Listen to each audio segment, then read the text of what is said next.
नमस्कार. आजचा आपला सिरीजचा 8वा दिवस. आज आपण परफेक्ट बाही कटिंग कशी करावी हे बघणार आहोत.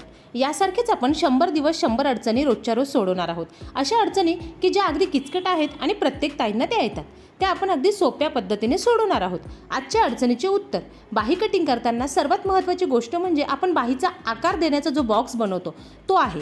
बाहीच्या लांबीनुसार त्याची उंची कमी जास्त केली की बाही परफेक्ट तयार होते. कोणत्याही छातीच्या मापाची बाही कटिंग करायची असो, घडीच्या बाजूला बाही लांबी घ्यावी आणि रुंदीच्या बाजूला छातीचा चौथा भाग हे माप टाकावे आणि 3 इंचाची बाही असेल तर 1.5 इंचाचा बॉक्स बनवा.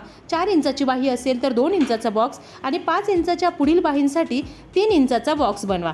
खालील बाजूस पूर्ण दंडघेराचा निम्मे हे अंतर टाका. या पद्धतीने कटिंग केल्यास तुमची बाही परफेक्ट तयार होईल. या सिरीजचा एकही भाग बघण्यास सुटू नये यासाठी चॅनलला सबस्क्राईब करून बेल आयकॉन ऑलवर क्लिक करा आणि हे व्हिडिओ सविस्तर बघायचे असतील हे तुम्ही चॅनलवर बघू शकता.